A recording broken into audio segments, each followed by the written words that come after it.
திருமாங்கல்யம் சீரியலை பற்றி தான் நம்ம இந்த வீடியோக்குள்ளே நம்ம பார்க்க போகிறோம். வாங்க நம்ம வீடியோக்குள்ளே போகலாம். மகா பார்த்தோம்னா அவங்க திருவோட ரூமுக்கு வராங்க. வந்ததுமே அவங்கக்கிட்ட ஒரு செயின் இருக்கலாம், அது என்னுடைய செயின் தான், அதை எனக்கு தருவீங்களான்னு சொல்லி கேட்டுட்டு இருக்கவும் இதுக்கிட்டதுமே திரு வந்து அதிர்ச்சடைகிறாங்க. என்ன மகா சொல்லிட்டு இருக்கிற, அந்த செயின் ஒன்றுடையதான்னு சொல்லி கேட்கும்போது ஆமா அது என் கூட தான் அப்படின்னு அவங்க எங்கே காணாமல் போனதோ அதுக்கப்புறம் திரு கையில் எப்படி கிடச்சிதுன்னு எல்லாமே அவங்க சொல்லிட்டு இருக்கிறாங்க. இதுக்கிட்டதுமே திரு வந்து சொல்கிறாங்க அந்த செயின் வந்து யாருக்குள்ளதுன்னு சொல்லிட்டு அவங்கள தேடி கண்டுபிடிச்சு அம்மா கையாலேயே அந்த செயினை கொடுக்கணும்னு சொல்லி நான் ஆசைப்பட்டேன். ஆனால் அது கடைசியில் உன் கொடுத்ததுன்னு சொல்லிட்டு எனக்கு கொஞ்சம் கூட நினைக்கவே இல்லை. இருந்த செயினை தரேன்னு சொல்லிட்டு அவங்க தேடவும் அப்போ அந்த செயின் வந்து எங்கே வச்சாங்கன்னு அவங்க மறந்து போயிட்டாங்க. அப்போ வந்து மகா வந்து சொல்கிறாங்க இந்த இதில் தான் அந்த செயின் இருக்குது அப்படின்னு சொல்லிட்டு இருக்கவும் இது கேட்டதுமே திரு உடனே அந்த செயின் எடுத்து மகா கையில் கொடுக்குறாங்க. அடுத்தது மகா வந்து சொல்கிறாங்க என்னுடைய ஞாபகம் உங்கள் யாருக்குமே இருக்கக்கூடாது உங்ககிட்ட, அதனால தான் அந்த செயினை நான் வாங்கிட்டு போகிறேன் அப்படின்னு சொல்லிட்டு அந்த செயினை வாங்கிட்டு போகவும் திரு வந்து பார்த்தோம்னா அப்படியே மகா சொன்னது நினச்சி ரொம்பவே ஃபீல் பண்ணிட்டு இருக்கிறாங்க. அடுத்தது பார்த்தோம்னா மகா வந்து ஊருக்கு கிளம்பவும் அப்போ வந்து தாத்தா பாட்டி அம்பிகான்னு எல்லாருக்கிட்டையும் வந்து மகா வந்து சொல்லிட்டு இருக்கிறாங்க. இதை கேட்டு எல்லாருமே வந்து நீ பாட்டியை தானே பார்க்க போகிற, போயிட்டு சீக்கிரமாக வந்துடும் அப்படின்னு சொல்லிட்டு இருக்கிறாங்க. அடுத்து பார்த்தோம்னா மகா வந்து அவங்க காவேரி கிட்டையும் மயில்வாகன் கிட்டே சொல்றாங்க. ஏன்னா அவங்க ரெண்டோருக்குமே வந்து தெரியும் இவங்க வந்து அதாவது மகா வந்து ஊரை விட்டே வெளியூருக்கு போற விஷயம் அவங்க ரெண்டோருக்கும் மட்டும் தெரியும். அதனால அவங்க ரொம்பவே வந்து கண் கலங்கி அழுதுகிட்டு இருக்கவும் இப்போ பாட்டி அதான் சொல்றாங்க என்ன காவேரி இப்படி அழுதுகிட்டு இருக்கிற, அவன் பாட்டியை தானே பார்க்க போறா, பார்த்துட்டு 2-3 நாள்ல வந்துட போறா அப்படின்னு சொல்லிட்டு இருக்கவும் உடனே மகாவும் ஆமா அப்படின்னு சொல்லிட்டு இருக்கிற மாதிரி இருக்கிறாங்க. அடுத்து எங்க பார்த்தோம்னா காஞ்சனா கிட்ட வந்து கவிதா வந்து ஃபோன் பண்ணி பேசிட்டு இருக்கவும் இந்த விஷயத்தை பத்தி சொல்றாங்க. இதுக்கெல்லாம் காரணம் நான் தான் அப்படின்னு சொல்லவும் இதை கேட்டதுமே வந்து கவிதா வந்து என்னக்கா சொல்லிட்டு இருக்கிற, இந்த மகா வெளியூருக்கு போறதுக்கு நீ தான் காரணம்னு சொல்லி கேட்கும்போது ஆமா அவ ஒன்னும் அவ பாட்டியை பார்க்கலாம் போகல, அவ பொய் சொல்லிட்டு இருக்கிறா, அவ வந்து வெளியூருக்கு போறா, இனிமேல் திரும்ப வரவே மாட்டா அப்படிங்கவும் இதை கேட்டதுமே கவிதா ரொம்பவே சந்தோஷப்பட ஆரம்பிச்சுட்டாங்க. அக்கா இந்த விஷயத்தை பத்தி நீ வெளியவே தெரிவிக்காம கம்கமா வந்து முடிச்சிட்டீங்க, அவளும் அந்த விஷயத்தை பத்தி வெளியவே சொல்லல, எப்படியோ இனிமேல் கவலை இல்லை, அவ வீட்டை விட்டு போகணும்னு சொல்லி நினைச்சேன், ஆனா நீ இந்த மாதிரிக்கு பண்ணுவேன்னு சொல்லி நான் கொஞ்சம் கூட எதிர்பார்க்கவே இல்லை, இப்ப நான் எவ்வளவு சந்தோஷமா இருக்கேன் தெரியுமா அப்படிங்கவும் உடனே வந்து காஞ்சனா சொல்றாங்க ஆமா திருவுக்கும் திவ்யாவுக்கும் நடக்க போற கல்யாணத்துல இவங்க பிரச்சனையே இருந்துடக்கூடாதுன்னு சொல்லி நினைச்சேன், அதனாலதான் இப்படி எல்லாம் முடிவு பண்ணுனா அவளும் ஊரை விட்டு கிளம்புற அப்படின்னு சொல்லிட்டு இருக்கும்போது அப்ப கவிதா வந்து நினைக்கிறாங்க அவ வந்து உனக்கு மட்டும் பிரச்சனையா இல்ல எனக்கும் தான் பிரச்சனை, ஏன்னா எனக்கு கல்யாணம் ஆன விஷயத்த அவ கண்டுபிடிச்சிட்டா, எப்பனாலும் அவ வந்து இந்த விஷயத்த வச்சு மிரட்டிக்கிட்டே என்கிட்ட சொல்லுன்னு மிரட்டிட்டு இருக்கிறா, அவ என் பக்கத்துல இருக்கிற வரைக்கும் எனக்கும் டேஞ்சர் தான், இவளை எப்படிதான் இந்த வீட்டை விட்டு அனுப்புறதுன்னு இருந்தேன், ஆனா நீ வந்து இப்படி பண்ணுவேன்னு சொல்லி கொஞ்சம் கூட எதிர்பார்க்கல அப்படின்னு சொல்லிட்டு கவிதா வந்து அவங்க சந்தோஷப்பட்டு இருக்கவும் ஆனா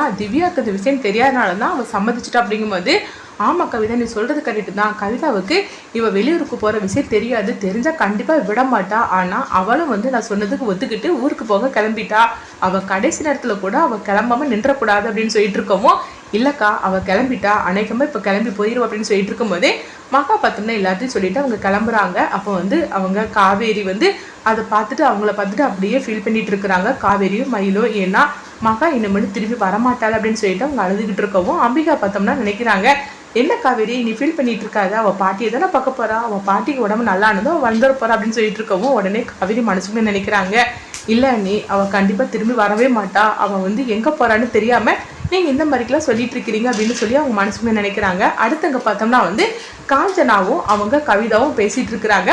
அந்த நேரத்துல பார்க்கும்போது பிரபா அவங்க வந்திருந்தாங்க, அதாவது திவ்யாவோட அப்பா அவங்க வந்திருந்தாங்க. அந்த நேரத்துல காஞ்சனா வந்து அந்த பேப்பரை தூக்கி வீசுறாங்க, ஏன்னா அவங்க மகாவோட அந்த டீட்டெயில் வெளியூருக்கு போற டீட்டெயில் எல்லாமே இந்த பேப்பர்ல இருக்குது போலுக்கு, அது டூப்ளிகேட் பேப்பர், அந்த பேப்பரை தூக்கி அவங்க டஸ்ட்பின்ல தூக்கி வீசவும் அந்த நேரத்துல பிரபா வந்து அதை பார்த்துருந்தாங்க.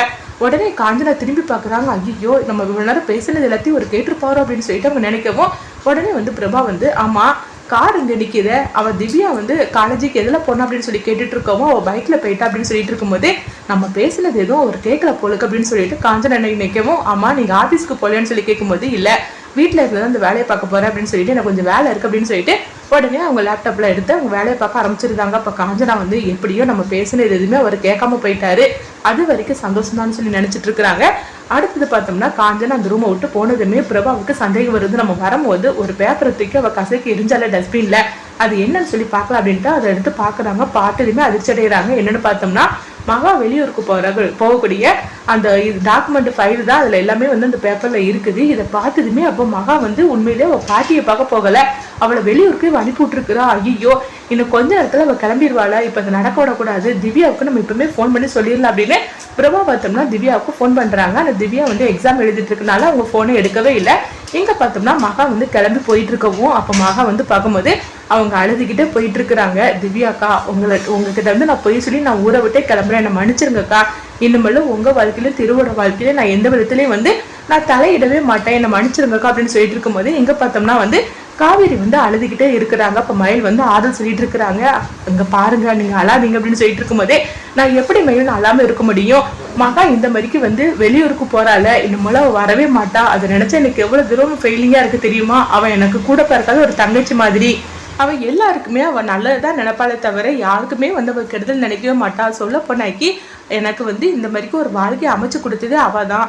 ஏன்னா இவர் இந்த தினேஷ் வந்து எந்த அளவுக்கு அவர் வந்து பண்ணியிருக்கிறாரு. ஆனா அப்போ கூட வந்து அவ என்னுடைய வாழ்க்கையை பத்தி நினைச்சு அந்த தினேஷை அவ காப்பாத்துனா, அப்பேற்பட்டவரை நம்ம இப்போ வந்து இழந்துருதோமே அப்படின்னு சொல்லிட்டு அவங்க ஃபீல் பண்ணி அழுதுட்டு இருக்கவும், ஆமா நீ சொல்றதெல்லாம் உண்மைதான், ஆனா என்ன பண்ண முடியும், திவ்யாவோட வாழ்க்கையில தலையிடக்கூடாதுன்னு சொல்லிட்டு அவ மகா இந்த மாதிரிக்கு ஒரு முடிவு எடுத்துட்டு கிளம்பிட்டாள் அப்படின்னு சொல்லிட்டு இருக்கவும் இங்க பார்த்தோம்னா பிரபா வந்து ஐயோ திவ்யா நீ போன் எடு திவ்யா, எப்படியாவது மகாவை நம்ம போக விடாம தடுக்கணும், இந்த மாதிரிக்கு உங்க அம்மா போய் சொல்லி நாடகம் ஆடி மகாவை ஊரை விட்டே கிளம்பிட்டாள் அப்படின்னு சொல்லிட்டு இருக்கும்போது அப்ப திவ்யா வந்து எக்ஸாம் எழுதி முடிச்சிருந்தாங்க. அதுக்கப்புறம் பார்த்தோம்னா பிரபா ஃபோன் பண்ணிட்டு இருக்கும்போதே காஞ்சனா வந்துருந்தாங்க. வந்ததுமே பிரபா உடனே வந்து அப்படியே வந்து போனை கட் பண்ணியிருந்தாங்க.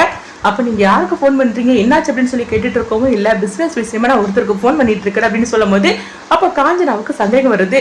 உண்மையிலேயே வந்து இவர் அப்படிதான் ஃபோன் பண்றாரா இல்லைன்னா நம்மகிட்ட போய் சொல்லி நாடகம் பண்ணிட்டு இருக்காரு அப்படின்னு சொல்லி நினைக்கவும் அடுத்து பார்த்தோம்னா பிரபா வந்து எனக்கு முக்கியமான வேலை இருக்குதுன்னு சொல்லி கிளம்பவும், ஆமா உங்களுக்கு வந்து வீட்டுல வச்சுதானே வேலை பார்க்கணும்னு சொல்லி பார்த்துட்டு இருந்தீங்க, ஆபீஸ்க்கு போக மாட்டேன்னு இப்ப என்ன அர்ஜென்டா கிளம்புறீங்க அப்படிங்கும் போது எனக்கு இப்ப ஆபீஸ்க்கு அர்ஜென்டான ஒரு ஒர்க் இருக்குது நான் கிளம்புறேன் அப்படின்னு சொல்லிட்டு பிரபா பார்த்தோம்னா அவங்க ஆபீஸ்க்கு கிளம்புறேன்னு சொல்லிட்டு திவ்யாவோட காலேஜ் தான் அவங்க கிளம்புறாங்க. அப்ப பிரபா வந்து இப்படி அவசரமா போறதை பார்த்துட்டு காஞ்சனா வந்து இவரை புரிஞ்சிக்கவே முடியல, இவர் ஏன் தான் இப்படிலாம் பண்ணிட்டு இருக்காரோ தெரியல அப்படின்னு சொல்லிட்டு அவங்க நினைச்சிருந்தாங்க. ஆனா மகா விஷயத்த பார்த்துட்டாங்க அப்படின்னு சொல்லிட்டு அவங்க கொஞ்சம் கூட வந்து நினைக்கவே இல்லை. அடுத்ததா பார்த்தோம்னா வந்து இவங்க பிரபா வந்து நேரா அவங்க திவ்யாவோட காலேஜுக்கு வரவும் திவ்யாவும் எக்ஸாம் முடிச்சுக்கிட்டு அவங்க வராங்க. போனை பாக்குறாங்க, என்னது அப்பா இத்தனை முறை ஃபோன் பண்ணியிருக்கிறாரு அப்படின்னு சொல்லிட்டு திவ்யா உடனே வந்து அவங்க பிரபாவுக்கு ஃபோன் பண்றாங்க. அப்பா என்னப்பா இத்தனை தடவை ஃபோன் பண்ணியிருக்கிறீங்க, எனக்கு எக்ஸாம் தான் முடிஞ்சது, என்ன ஆச்சுப்பா ஏதாவது அர்ஜென்டான்னு சொல்லி கேட்கும்போது ஆமா திவ்யா அர்ஜென்ட் தான், ஏன்னா மகா வந்து எங்க போயிருக்கா தெரியுமா அப்படிங்கும்போது மகா இன்னைக்கு அவ பாட்டியை பார்க்க போறதா என்கிட்ட நேற்றைக்கு சொல்லிட்டாப்பா அப்படிங்கும்போது இல்ல மகா அவ பாட்டியை பாக்குறதுக்கு போகல அப்படிங்கும்போது என்னப்பா சொல்லிட்டு இருக்கிறீங்க, அவங்க பாட்டிக்கு உடம்பு சரியில்லை அதனால நான் போயிட்டு வரேன்னு அவன் நேற்றுக்கு என்று சொல்லிட்டாள் அப்படிங்கும்போது இல்ல மகா இல்ல திவ்யா அவ மகா வந்து ஊரை விட்டு கிளம்பிட்டா அப்படிங்கிறாங்க, என்னப்பா சொல்லிட்டு இருக்கிறீங்க அப்படின்னு கேட்கும்போது இதுக்கெல்லாம் காரணம் யார் தெரியுமா உங்க அம்மா தான் அப்படிங்கவும் இது கேட்டதுமே அதிர்ச்சி அடைகிறாங்க. அப்பா நீங்க என்ன சொல்றீங்க எனக்கு ஒன்றும் புரியல அப்படிங்கும்போது கொஞ்சம் இரு அப்படின்னு சொல்லிட்டு அந்த பேப்பரை பார்த்தோம்னா அவங்க வந்து போட்டோ எடுத்து அவங்க திவ்யாவுக்கு அனுப்பி விடுறாங்க. அதை திவ்யா பார்த்ததுமே அதிர்ச்சி அடைகிறாங்க. அப்பா என்னப்பா இந்த மாதிரிலாம் நடந்திருக்குது, அப்ப மகா வந்து அவங்க பாட்டியை பாக்குறதா சொல்லிட்டு அவ ஊரை விட்டே போறாளா, இதுக்கெல்லாம் காரணம் அம்மாவா அப்படின்னு சொல்லி கேட்கும்போது ஆமா உங்க அம்மாவாலதான் ஊரை விட்டே போறா அப்படிங்கவும் இப்ப எப்படியாவது நம்ம தடுத்து நிறுத்தணும்னு சொல்லிட்டு உடனே பார்த்தோம்னா திவ்யா வந்து அப்பா நான் ஏர்போர்ட்டுக்கு போறேன் அப்படின்னு சொல்லும் போது இன்னும் டைம் கொஞ்சம் தான் இருக்குது அப்படின்னு சொல்லிட்டு இருக்கவும் அடுத்து பார்த்தோம்னா திவ்யாவும் பிரபாவும் வந்து அவங்க நேரம் ஏர்போர்ட்டுக்கு கிளம்புறாங்க. அதே நேரத்துல திவ்யா பார்த்தோம்னா திருவுக்கு ஃபோன் பண்றாங்க. அப்ப திரு வந்து ஏதோ மீட்டிங்ல இருக்கனால அவங்க போனை எடுக்கவே இல்லை. அப்போ உடனே வந்து திவ்யா வந்து நினைக்கிறாங்க என்ன திருவுக்கு இத்தனை தடவை நம்ம ஃபோன் பண்ணிட்டே இருக்கிறோம், திரு ஃபோன் எடுக்காம இருக்காரு அப்படின்னு சொல்லிட்டு இருக்கும் போதே இங்க பார்த்தோம்னா வந்து மகா வந்து அவங்க கிளம்பிட்டு இருக்கிறாங்க, ஏர்போர்ட்டுக்கு கிட்டத்தட்ட வந்துட்டாங்க. இங்க பார்க்கும்போது திரு வந்து மீட்டிங்ல அட்டன் பண்ணிட்டு இருக்காங்களே தவிர ஆனா அவங்க மனசு ஃபுல்லாவே மகாவை தான் நினைச்சுக்கிட்டு இருக்கிறாங்க.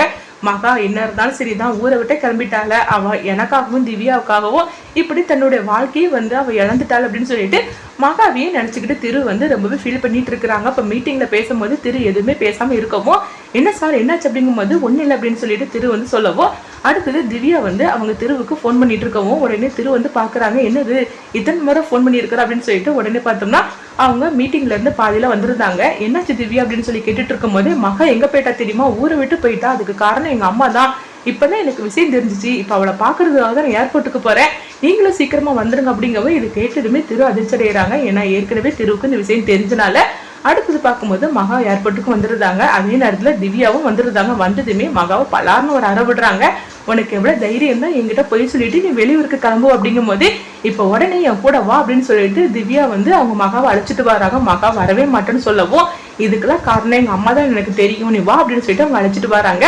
கடைசி நேரத்துல மகா வெளியூருக்கு போக விடாம தடுத்துருந்தாங்க. இதை பார்த்த காஞ்சனாவும் கவிதாவும் அதிர்ச்சி அடைகிறாங்க. அடுத்தது என்ன நடக்க போகுதுங்கிறத வெயிட் பண்ணி பார்க்கலாம்.